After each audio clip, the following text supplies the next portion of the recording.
కోరుతున్నాము. బాల్కొండ నియోజకవర్గ Congress party incharge ముత్యాల సునీల్ అన్న గారిని వేదికపై రావాల్సిందిగా కోరుతున్నాను. మెండోరా మండల అధ్యక్షులు ముత్యమన్న గారిని వేదికపై రావాల్సిందిగా కోరుతున్నాను. ముప్పల్ మండల అధ్యక్షులు ముత్యం రెడ్డి గారిని వేదికపై రావాల్సిందిగా కోరుతున్నాను. బాల్కొండ గ్రామ శాఖ అధ్యక్షులు సంజీవ్ గౌడ్ గారిని వేదికపై రావాల్సిందిగా కోరుతున్నాను. అదేవిధంగా చాట్ల నరేష్ అన్న గారిని వేదికపై రావాల్సిందిగా కోరుతున్నాను. మోహన్ రెడ్డి గారిని వేదికపై రావాల్సిందిగా వచ్చిన అధ్యక్షులందరినీ వేదికపై రావాల్సిందిగా కోరుతున్నాం.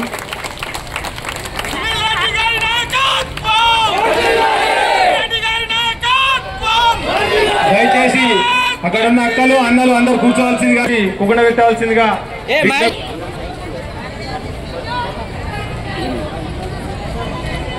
ఈరోజు బాల్కొండ గ్రామానికి నిజామాబాద్ కాంగ్రెస్ పార్టీ అభ్యర్థి జీవనన్న గారి రావడం, అదేవిధంగా మన ప్రియతమ నాయకులు ముత్యాల సునీల్, ఇంకో ఎమ్మెల్యే అభ్యర్థి అన్నపూర్ణమ్మ గారు ఎంపీ గారి దగ్గర ఉన్నారు.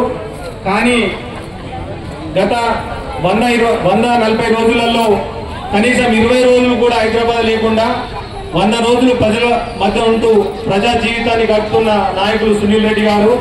అందుకే ఆ రోజు స్వల్ప ఓట్లతో ఓడిపోయినానే నిరాశ చెందకుండా ప్రజా జీవితానికి అంకితమని ముందడుగు వేస్తూ కావాలన్నప్పుడు సునీల్ రెడ్డి గారు జీవనన్న గారి దగ్గర కానీ మన ప్రియతమ ముఖ్యమంత్రి రేవంత్ అన్న గారి దగ్గరికి పోయి అడగాల్సిన అవసరం ఉంటుంది. అక్కడ మనకు మెజార్టీ లేనప్పుడు ఇక్కడున్న మాకు కానీ అన్నగారికి కానీ నల్లముఖం ఉంటుంది. అందుకే అక్కలు మొన్న ఇదే వేదికగా ఇదే స్థలం నుండి అరవింద్ గారు వచ్చి ఏమన్నారంటే, అయోధ్య నుంచి అక్షంతలు వచ్చినాయని అడిగిండు కానీ ఢిల్లీ నుంచి అభివృద్ధి పనులు రాలేవని వచ్చినాయని అడగలేడు. ఎందుకంటే అస్మార్థుడు.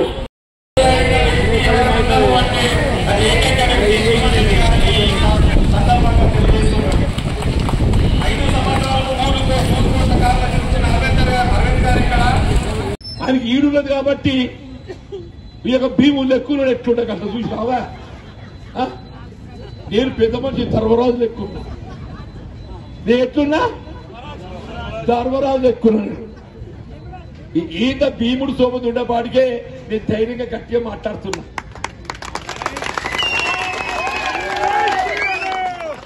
మహాభారత యుద్ధంలో పాండవులు ఎట్లా గెలిచిందామా? భీముడు ఎవడి గెలిచింది? కుర్చీ ఎవడెక్కిండో ధర్మరాజు ఎక్కిండు. అవునాబా? కొట్లాడు గద దింపడు ఎవడు? భీముడు. కుర్చీ ఎక్కడోడు రాజ్యం చేసాడు ఎవడు? ధర్మరాజు. ఇన్నావోయ్ ఆడ ఎదురుగా దుర్యోధనుడు ఉన్నాడు. దుర్యోధనుడు అని చెప్పంటున్నాను. కౌరవులు ఉన్నారు. ఇలా బీజేపీ ఏమనుకుంటుండో మాది కౌరవ సామ్రాజ్యం, మమ్మల్ని ఎవరు ఎదుర్కొంటారని చెప్పి అనుకుంటుండ్రు. న్యాయం ధర్మం కాంగ్రెస్ పక్షాన్ని ఉన్నది. న్యాయం ధర్మం కాంగ్రెస్ పక్షాన్ని ఉన్నది. ఏనాటికైనా విజయం పాండవులది. తప్పకుండా పాండవులు విజయం సాధిస్తారు. కాంగ్రెస్ పార్టీ విజయం సాధిస్తారని చెప్పి మనం చేస్తూ సెలవు తీసుకో. జై హింద్, జై కాంగ్రెస్.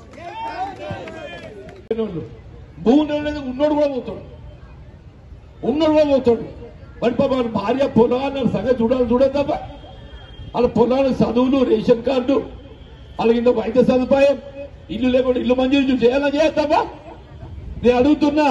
ఇదే గల్ఫ్ కార్మికులు మా అమ్మాస్ గారు దుబాయ్ బెసరాలు పోతున్నట్టు ఒక కుటుంబాన్ని ఆదుకోవటానికి 10 ఏళ్ళని ఏమైనా చేసినా నువ్వు? వాడు పువ్వు గుర్తోడు చేసిండా, ఇటు కారు గుర్తోడు చేసిండా? కాదవ్వా, ఎవడో పాపం అందుకో కూడా ప్రమాదం పోతాడు. ఆ కుటుంబాన్ని ఆదుకోవద్దు. ఇలా కాంగ్రెస్ పార్టీ 5 లక్షల రూపాయలు 5 లక్షలు చెప్పంటున్నా. నువ్వు ఇచ్చినవా? కాంగ్రెస్ పార్టీతో సహాయం పొందనోడు ఎవరైనా ఉంటే దయచేసి మా జోలికి రా. కాంగ్రెస్ పార్టీ సహాయం పొందినోడు మాత్రం మాకు ఆపదలో అండగా నిలబడని చెప్పండి. ఇదంతా నేను సత్యం చెప్పినా. కాంగ్రెస్ పార్టీతోని కాంగ్రెస్ ప్రభుత్వంతోని సహాయం పొందేటోళ్ళు ఎవరైతే ఉన్నారో, భవిష్యత్తు సహాయం కావాలని కోరేటోళ్ళు ఎవరైతే ఉన్నారో వాళ్ళు మాకు అండగా నిలబడమ్మా అని చెప్పండి. పంటలు పడుతున్నాయి, ఎంత బుక్కలు బువ్వ తింటున్నామని చెప్పి అంటున్నా. మాకు అన్నం పెట్టింది ఎవరు? మీ పాల్గొన్న పోచప్పాడని చెప్పంటున్నా. నేను తిన్న సొమ్ము మరవద్దు, తిన్న సొమ్ము మరవద్దు అంటున్నా. నేను మాకు అన్నం పెట్టేది పోచప్పాడు ప్రాజెక్టు, నేను పాల్గొన్న మరవ అని చెప్పంటున్నా. నేను కాలువ నీళ్ళమ్మా ఇప్పుడు చెప్తున్నాను, మా కాలువలు అవసరం చక్కగా మాకు లిఫ్ట్లో ఎత్తి మొదలు పెట్టింది కాబట్టి ఇంత అదృష్టం బతుకుతున్నాం అని చెప్పంటున్నాను. ఈ ఎత్తి మొదలు ఎవరు పెట్టిందా? మీకు కాంగ్రెస్ పెట్టింది. ఈ ప్రశాంత్ రెడ్డి పెట్టిందా? మరిగా ఆడు పెంచిరిగా మాట్లాడతారు. మళ్ళా ఆడు పూగుడుతో పెట్టిండు ఎక్కడైనా. ఇక అరవింద్ ఆడు ఏం మాట్లాడో ఆడికే తెలియదాడు. ఆడు ఏం మాట్లాడో ఆడికే తెలియదు చెప్పంటు. నేను అటు ఆకాశం కానీ నేను భూమి కట్టది. కాంగ్రెస్ తల్లి ఇలా రైతులు ఇంత అన్నం తింటున్నారని చెప్పంటే కాంగ్రెస్ పార్టీ తల్లి అని చెప్పంటున్నా. ఇలా వ్యవసాయ రంగాన కరెంటు బిల్లు మాఫీ ఎవరు చేసిండ్రు? కాంగ్రెస్. నేను అడుగుతున్న పువ్వు గుర్తు అరవిందును, దేశంలోని 20 రాష్ట్రాలు ఉన్నాయి. ఎక్కడైనా బీజేపీ పాలిత రాష్ట్రాలలో రైతాంగాన్ని వ్యవసాయ రంగాన కరెంటు ఉచితంగా ఇస్తున్నా చెప్పు, అప్పుడు అడుగు అని చెప్పండి. రైతాంగాన్ని వ్యవసాయ రంగాన ఉచిత కరెంట్ ఇచ్చేది ఏకైక రాష్ట్రం తెలంగాణ రాష్ట్రం అని చెప్పండి. తెలంగాణ రాష్ట్రం అని చెప్పండి. నేను అప్పులు మాఫీ చేయాలి. నువ్వు అరవింద్ అడుగు, అదేం చెప్తాడు? అప్పులు మాఫీ చేయాలా?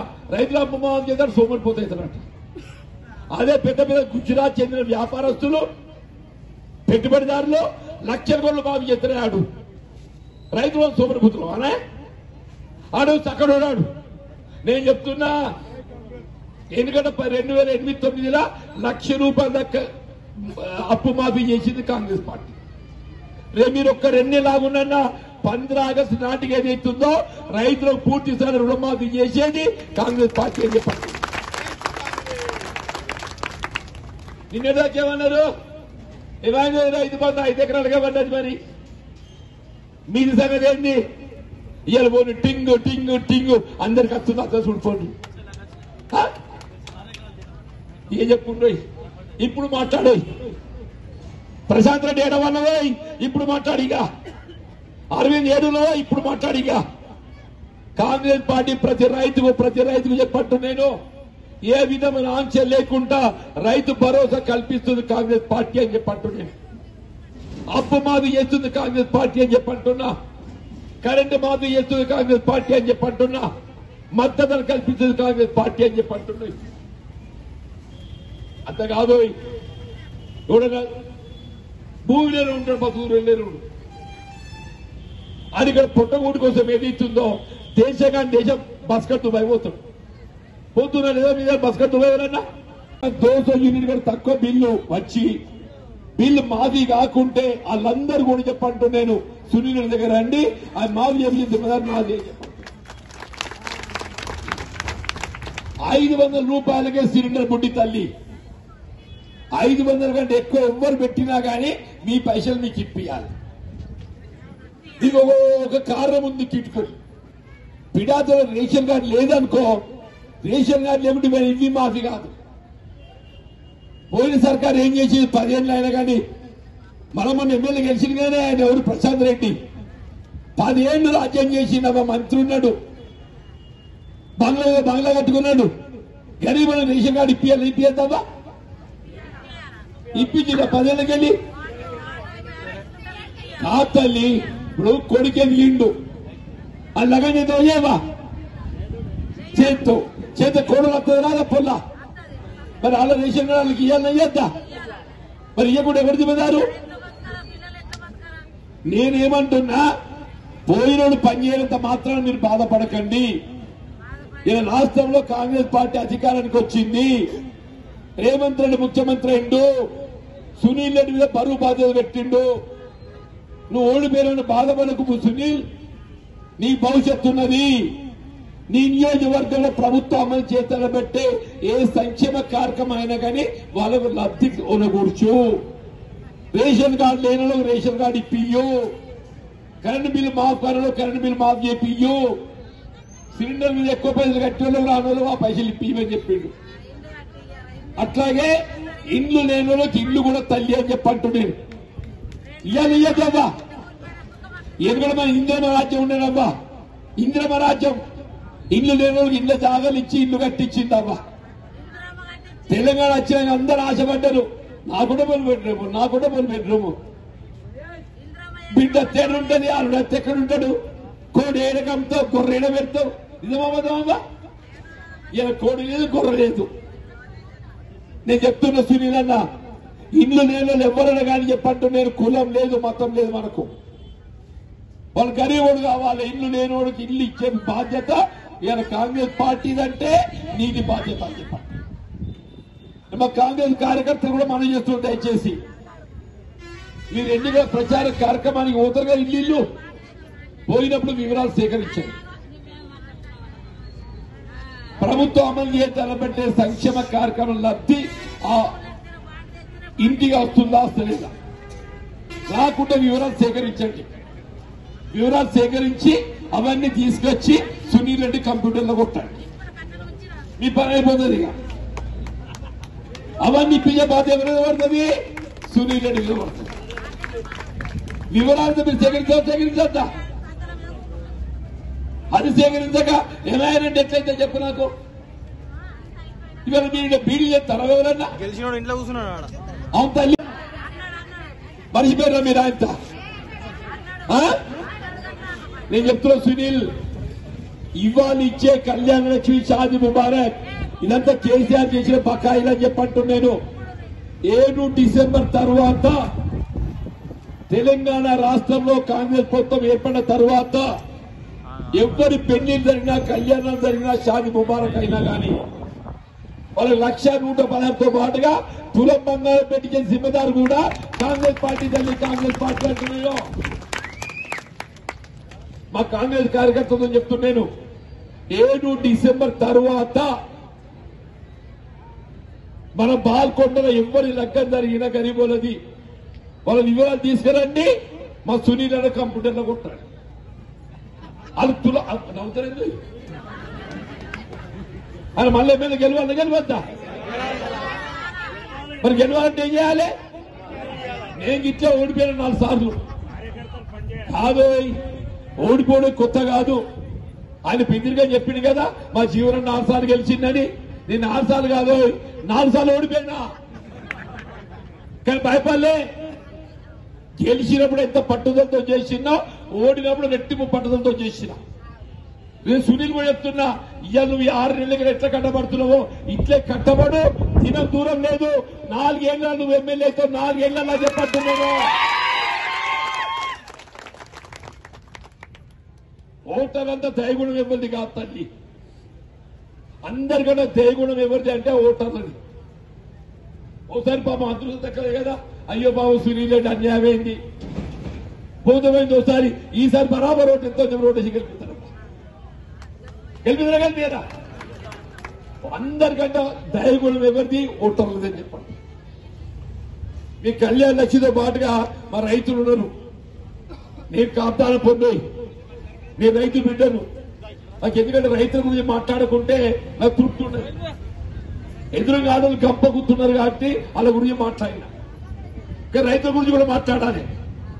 మీ పోచపాడు ప్రాజెక్టు ఉంది కదా, మీ పోచపాడు ప్రాజెక్టే మాకు ఇంత అన్నం పెడుతుంది అంటున్నాను. నేను మొన్న చెప్పినా, ఇలా మా కరీంనగర్ జిల్లా అన్నం తింటుందని చెప్పంటే ఎందుకంటే గట్క తినమే తెలుసా మీకు? ఏ మక్కగాడికి ఎరగా నీకెవరికన్నా తినవా? అదే అంటుంది. మరి నేను చిన్నప్పుడు మా అమ్మ ఉండే, మా నాయనమ్మ సంబరానికి ఏం చేస్తుందో మనవడ వచ్చి చెప్పని ఇంత గట్క కలిపి ఇంత మామిడికాయ తొక్కు పెట్టి పెరిగేసి పెడుతుండే. గట్ల బతికినోళ్ళం అమ్మ మేము అంటున్నా. ఇవాళ ఎమ్మెల్యే గారు పెద్ద ఆయన చెప్పి అనుకునేవు. నేను గట్క తిన్నా, పీడీ చేసుకొని చేస్తున్నది. ఊరికి అక్కడ మత్తు మంది ఉన్నారు కదా. బీడీలు చేసిన పెన్షన్ రావద్దమ్మా? అవును తల్లి. ఇప్పుడు ఏమైపోయింది? 2014 కట్ ఆఫ్ అని పెట్టి కొంతమంది పెన్షన్ ఇద్దరు, కొంతమందికి ఇస్తలేదు. అది కూడా తెలంగాణలోనే. నేను అడుగుతూ పువ్వు గుర్తోని ఆ అరవింద్ అత్తలో రేపు ఎవడతో నాకు తెలియదు, కానీ జీవన్ రెడ్డి వచ్చిండు, సునీల్ రెడ్డి వచ్చిండు. బీడీలు చేసే ప్రతి ఆడబిడ్డ ఏ కట్ ఆఫ్ లేదు, ఏ ఆంక్ష లేదు. బీడీలు చేసే ప్రతి ఆడబిడ్డకు ఇప్పుడు అమలవుతున్న 2000 కాదు తల్లి, 4000 ఇప్పించే బాధ్యత కాంగ్రెస్ పార్టీ. 4000 బాధ్యత నేను. అంతేకాదమ్మా, ఇవాళ 1000 బిల్లు చేస్తే ఎంత వస్తుంది? 230 రూపాయలు. నాకు పిఎఫ్ కట్ అవుతుంది. తీరమంతా కూర్చుంటే ఎన్ని చేస్తావు? 5-6 నూనె చేస్తావు. అవునా కాదా? పొయ్యేసరి వెంటనే చాట ముందర వేసుకుంటే ఎసరు పొంగగానే చాట పక్క పోతుంది. పొలాలు బడికి తయారు కావాలి, వాళ్ళ బట్టలు తొడగాలి, పుస్తకాలు ఇవ్వాలి, ఇద్దరు పెరుగుడి పొగరు తయారవుతాడు, ఆనికి సర్ది పెట్టాలి. నిజమావదామా? 1000 బీడీలు చెప్తేనే 230 రూపాయలు వస్తాయి. నేను చెప్తున్నావా? 230 కాదు, మన కాంగ్రెస్ సర్కార్ వచ్చింది. రేపు దసరాకెళ్ళి 1000 బీడీలు ఎవ్వరు చేసినా 300 రూపాయలు ఇప్పిస్తా. 300 రూపాయలు అంటున్నాను. 70 రూపాయలు ఎక్కిపిస్తా. 70 రూపాయలు చెప్పంటున్నా. బీడీలు చేసి ఆడబిడ్డ నువ్వు మన తోబుట్టున్నాను అంటున్నా. నేను ఎందుకు చెప్తున్నానంటే మా దగ్గర బాగా చెప్తాడు బీడీలు. నౌకరుగాళ్ళ భార్య కూడా బీడీలు చేస్తున్నావా? మీ దగ్గర నాకు తెలియదు, కానీ నౌకరు చేస్తారు కదా పంతులు, వాళ్ళు వీళ్ళు. పంతులు సర్కారు నౌకరుగాళ్ళు ఆఫీసు పోయినాక పాప ఆ భార్య ఏం చేస్తుంది? టీవీ పెడుతుంది, షాట ముందర వేసుకుంటుంది. పొద్దుపోకుండా టీవీ పెడుతుంది, తన సీరియల్ వస్తుంది, చూసుకుంటే షాట ముందర వేసుకుంటే బీడీలు చెప్తారు. మీరేం చెప్తారో నాకు తెలియదమ్మా. నేనేం చెప్తున్నా సీనియర్ అన్న, బీడీలు చేసిన వాళ్ళు ఎవ్వరన్నా కానీ అన్న, వాళ్ళకి 300 రూపాయలు 1000 బీడీ ఇప్పియాలి. వాళ్ళకి అందరి పెన్షన్ 4000 ఇప్పించే బాధ్యత కూడా మనదే అని చెప్పంటున్నా. సరేనా? ఈ ఒక్కరు చెప్తానమ్మా. మొన్న ఓటప్పుడు ఏం చెప్పింది సునీలు? పార్లమెంట్ ఎన్నికల్లో మీ అందరి మద్దతు కోరడానికి ఈరోజు నేను బాల్కొండ నియోజకవర్గం మండల కేంద్రం రావడం జరిగిందవ్వా. ఈ కార్యక్రమంలో పాల్పంచుకుంటున్నటువంటి మా రైతు సోదరులు, యువ మిత్రులు, ముఖ్యంగా మా తల్లులు, ఆడబిడ్డలు అవ్వా అని చెప్పంటున్నాను నేను. మా కాంగ్రెస్ కార్యకర్తలు, అభిమానులు, మా మండల కాంగ్రెస్ అధ్యక్షులు వెంకటేష్ గారు, ముఖ్యంగా తల్లి మన ఓటప్పుడు ఏదైతుందో పాప సునీల్ తిప్పల పడ్డాడు. బాగానే మీరు కూడా బాగానే కోషిష్ చేసిండ్రు. ఏమో కొద్దిగా సారిపోయింది అబ్బా. అదృష్టం ఏదైతే కింది మీద అయిపోయింది. అయినా కానీ తప్పిందా లేదా? అయినా కానీ ఎప్పుడన్నా నాకు అదృష్టం దక్కలేదని చెప్పి ఆయన నారాజు అయినాడమ్మా. ఓడిపోయినా కానీ వీళ్ళు ఎవ్వరికి ఏ ఆపద పడ్డా, ఏ సమస్య వచ్చినా కానీ నేను ఉన్నా అని చెప్పని ఊళ్ళు పట్టుకొని తిరిగేటోడు ఎవరు? ఇదే సునీల్ రెడ్డి. అవునా కాదు తల్లి? గెలిచినోడు ఎక్కడ పోవాలన్నాడో నాకే తెలియదమ్మా. పాపం ఓడిపోయిన సునీల్ రెడ్డి మాత్రం ఏదైతుందో, నేను గెలిచినోడు నా అదృష్టం పోతే పోయినా, కానీ ఏదైతుందో రాష్ట్రంలో అదృష్టం కొద్ది కాంగ్రెస్ పార్టీ వచ్చింది. రేవంత్ రెడ్డి గారు ముఖ్యమంత్రి అయిన తల్లి. వీళ్ళు ఎవరికి ఏ సహాయం కావాలన్నా కానీ కాంగ్రెస్ పార్టీతోనే అవుతుంది. కాబట్టి చేసి పెట్టే బాధ్యత ఎవరి మీద ఉంటుంది? సునీల్ రెడ్డి మీద ఉంటుంది చెప్పండి. అందుకే నేను చెప్తున్నాను సునీల్తో, నువ్వు ఏది మనసులో పెట్టుకోక చెప్పంటూ నేను. ఓసారి కాబట్టి ఒకసారి అదృష్టం తాకుతుంది నాయన, భయపడకు. వాళ్ళకి ఏదైతుందో నీతో ఆయన సహాయం చేసి పెట్టుడు ఏదైతుందో నీ బాధ్యత అని చెప్పంటుంది. నిజమాగదామా? ఇప్పుడు ఆర్టీసీ బస్ అంటేనేమో టికెట్ కొనుక్కున్నాడు పట్టుకపోతున్నాడు ఆర్టీసీ బస్సులో. అట్లా 200 యూనిట్ల దాకా ఏదైతుందో కరెంట్ కూడా మాఫీ అని చెప్పింది. 200 యూనిట్ ఇక్కడ కూర్చున్న వాళ్ళ లెక్క ప్రకారం ఏదైతుందో ఎవరికి కూడా కరెంట్ బిల్ దాకద్దు. తప్పిపోయి కరెంట్ బిల్ వచ్చింది అనుకో, దాన్ని ఎవరు మాఫీ చేయాలి?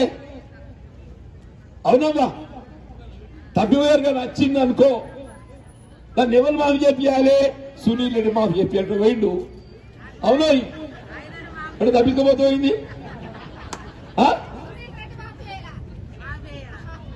అలాగే ఎవరికి తప్పిపోయి బిల్లు వస్తే అది ఎవరు మాకు చెప్పాలి నువ్వు చెప్పాలంటూ నేను అడిగాక అయ్యకుండా మంచి చెప్పో మన అదృష్టం నీ అదృష్టం మంచిగా నా అదృష్టం చూసుకుంటే కట్లయితే కానీ బిడ్డ